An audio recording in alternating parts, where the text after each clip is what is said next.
Tonight, we begin with an intelligence development that NATO officials had feared, European leaders had dismissed, and Baltic defense ministers had quietly prepared for. A development that unfolded not over months of diplomatic breakdown, but in 72 hours. 72 hours that triggered emergency protocols across 3 nations. 72 hours that forced NATO's supreme allied commander to convene an urgent session. 72 hours that brought the alliance to its highest state of readiness since the Cold War. What Vladimir Putin did this week crossed a line that Western leaders had hoped would hold. And when that line broke, NATO did not hesitate. They responded with urgency, coordination, and unmistakable resolve. The Baltic States, Estonia, Latvia, and Lithuania are tonight preparing for what defense officials are calling the worst-case scenario. And what we are about to share with you explains why. For months now, there had been signals, not official Russian statements, not formal diplomatic communications, just signals that the Kremlin was preparing something unprecedented along its northwestern frontier. Putin has been aggressive, yes, but he has been calculable in his aggression. His moves have followed a certain logic, a rhythm, almost a predictability. Military analysts in Washington and Brussels had grown accustomed to reading Russian posturing like a familiar language. They knew when troop buildups were exercises. They knew when naval deployments were routine. They understood the difference between intimidation and preparation. But what set off alarm bells in NATO headquarters this week was that the pattern went silent. Intelligence officials who monitor Russian military activity know the indicators: the movement of strategic assets toward border regions, the activation of electronic warfare systems, the repositioning of nuclear-capable Iskander missiles, the sudden increase in encrypted communications between Moscow and regional commanders. All of that went quiet, and whenever Russia goes quiet, it means something is about to get loud. NATO's intelligence apparatus operates on a simple principle: silence from the Kremlin is never peaceful. It is preparatory. What Western analysts detected in the days leading up to this week's emergency was not the usual chest thumping from Moscow.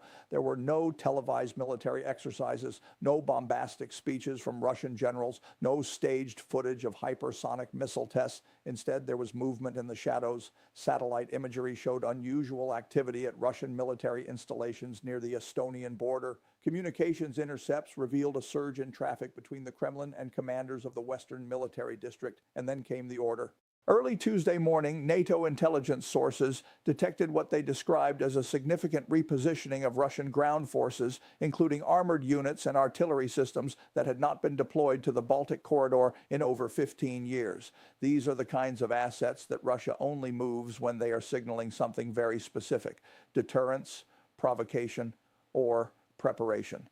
NATO analysts didn't know which category this fell into or whether it fell into all 3 at once. But what they did know was that Putin was changing Russia's military posture along NATO's eastern flank. And when a nuclear-armed adversary shifts posture without explanation, even by small measures, every defense ministry in Europe pays attention. The intelligence that reached NATO's Supreme Headquarters Allied Powers Europe, known as SHAPE, painted a picture that officials described as deeply concerning. Russian forces weren't just conducting exercises, they were establishing forward positions. Supply lines were being reinforced. Communication nodes were being hardened. Air defense systems were being activated in regions that had been dormant for years. This wasn't saber rattling, this was infrastructure. And infrastructure, unlike rhetoric, takes time to dismantle. Pentagon officials briefed on the intelligence described the Russian movements as consistent with preparations for a sustained military presence, not a temporary show of force. That distinction matters. Shows of force are designed to intimidate. They are loud, visible, and temporary. What NATO detected this week was none of those things. It was quiet, it was methodical, and it showed no signs of being temporary. The alert issued by NATO command tonight was not normal. It was not routine. It was not symbolic. It was urgent. Senior official after emergency briefing described Putin's order as destabilizing, provocative, and perhaps most importantly, operationally significant, meaning it represented real military capability, not just political theater. But intimidation only works if the target hesitates. The Baltic states did not. In fact, their response today was among the most coordinated and rapid we've seen since the alliance's founding. Here's what we know. Within hours of the intelligence confirmation, Estonia activated reserve units and placed its territorial defense force on elevated alert. These weren't the peacetime reservists conducting weekend drills. These were combat-ready forces formations, soldiers and systems that Estonia only deploys when they are preparing to defend sovereign territory. Latvia followed within hours, mobilizing its Rapid Reaction Brigade and coordinating with NATO's Enhanced Forward Presence battle group stationed near Riga. Lithuania, the southernmost of the three Baltic nations and the one with the most vulnerable geography, took the most dramatic step of all. They requested and received immediate reinforcement from NATO's Very High Readiness Joint Task Force. This is the alliance's spearhead, its tip of the spear. And tonight that spear is pointing east. Tonight, NATO command confirmed that Allied forces launched reconnaissance operations across the Baltic region, including monitoring of Russian installations near Kaliningrad that had recently been upgraded for what analysts believe was offensive capability enhancement. NATO moved before Russia could establish information dominance. They deployed electronic warfare assets to jam Russian reconnaissance. They activated air defense networks across Estonia, Latvia, and Lithuania. They reinforced naval patrols in the Baltic Sea that were likely preparing to monitor Russian submarine activity. In other words, NATO targeted Russia's ability to operate in the shadows, the element that would have made any surprise action possible. This is what made NATO's warning so urgent. Putin's order wasn't just symbolic, it was actionable. It represented the kind of move that could change the security architecture of Europe if left unchecked. And NATO, understanding that fully, responded with force, not recklessly, not impulsively, but strategically. They didn't escalate rhetoric. They didn't engage in public threats. They reinforced positions. They activated contingencies. They sent a message that required no translation. Defense officials speaking with international media described the alliance's response as calibrated but unambiguous. There would be no misunderstanding in Moscow about what NATO was prepared to do. The battle groups already stationed in the Baltic States, multinational formations led by the United Kingdom and Estonia, Canada and Latvia, and Germany and Lithuania, were placed on heightened alert. Additional fighter aircraft were scrambled to Baltic air policing stations. Naval vessels from multiple NATO nations altered course to reinforce presence in the Baltic Sea. And all of this happened within 48 hours. And here's where the story becomes even more concerning. Intelligence analysts now believe that Putin's latest order was designed to test the cohesion of NATO after months of political strain within the alliance. Putin wanted to see whether NATO would fragment, delay, or send mixed signals. But instead, the opposite happened. NATO didn't fragment. They unified with a speed that was so decisive, so coordinated, that even the Kremlin noticed. You don't get Moscow's attention easily. But today, the alliance did. Defense analysts speaking with European media under anonymity described Putin's order as probing, a way to identify weaknesses in NATO's eastern defenses and exploit any gaps in political will. But the Baltic states proved today that they remain both vigilant and capable. Their responses were not only swift, they were synchronized so precisely that Russian forces detected Allied movements before their own repositioning was complete. That timing matters because it shows NATO's intelligence advantage remains intact. It shows that the alliance is not merely reactive. They are anticipatory. Military strategists understand that the side which moves first often controls the tempo of any engagement. By responding before Russia completed its repositioning, NATO established psychological dominance. They showed Moscow that nothing happens along that border without being detected, analyzed, and countered. And that message, perhaps more than any weapon system, is what keeps the peace. As reports continued coming in throughout the evening, we learned more about the scale of NATO's response. British forces in Estonia carried out immediate reinforcement drills, forcing any potential Russian advance to factor in hardened defensive positions. Canadian troops in Latvia targeted strategic choke points that had been identified in contingency planning over the last 2 years. German units operating in Lithuania reportedly activated defensive systems designed to counter the exact missile systems Russia had deployed toward the border. American F-35 fighter jets already stationed at regional bases increased patrol frequency and extended operational hours. Polish forces positioned along the Suwałki Gap, the narrow corridor connecting the Baltic states to the rest of NATO, reinforced what many consider the most vulnerable point in the alliance's geography. This wasn't just a military exercise. This wasn't just diplomatic signaling. This was operational preparation. This was alliance deterrence in action, and alliance deterrence is the one thing Putin has struggled to overcome since he began his aggressive posture toward Europe. For every advance Russia has made, NATO has countered with something that complicates Moscow's calculations. Remember, Putin thought NATO was a relic of the Cold War, incapable of unified action.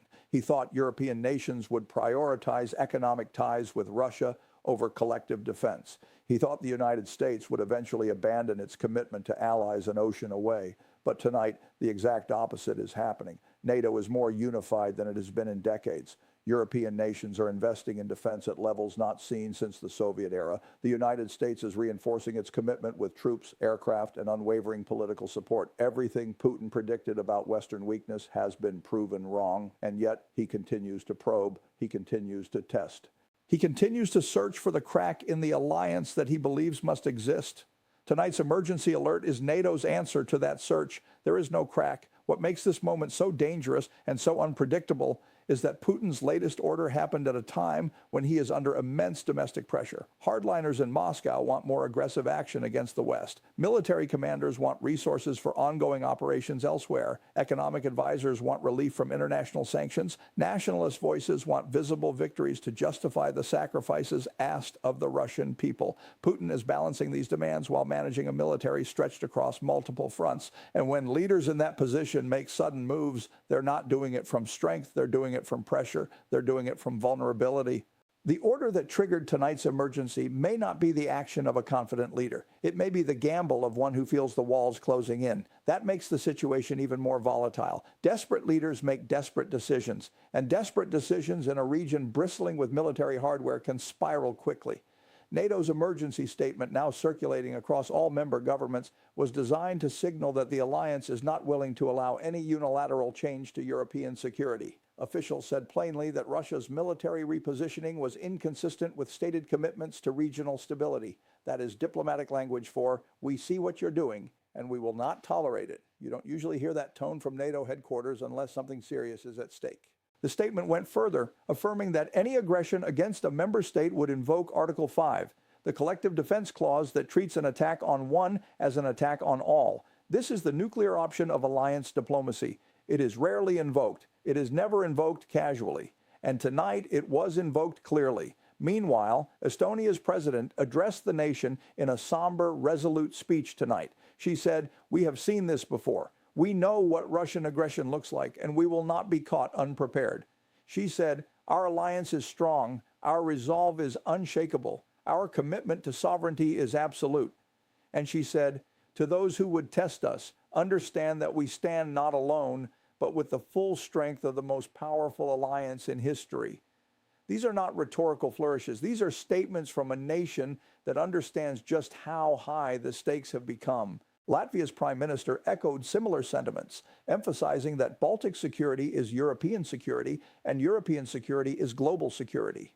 Lithuania's president was even more direct, stating that any Russian advance would be met with consequences that Moscow has not fully calculated. Here's what makes the situation even more concerning. Putin's latest order wasn't isolated. Along with the ground force repositioning, Russian naval vessels also departed ports in the Northern Fleet, heading toward Baltic waters. Belarusian forces conducted unusual movements near the Lithuanian border. Russian cyber units increased activity targeting Baltic government networks and critical infrastructure. All of this happened within the same 72-hour window.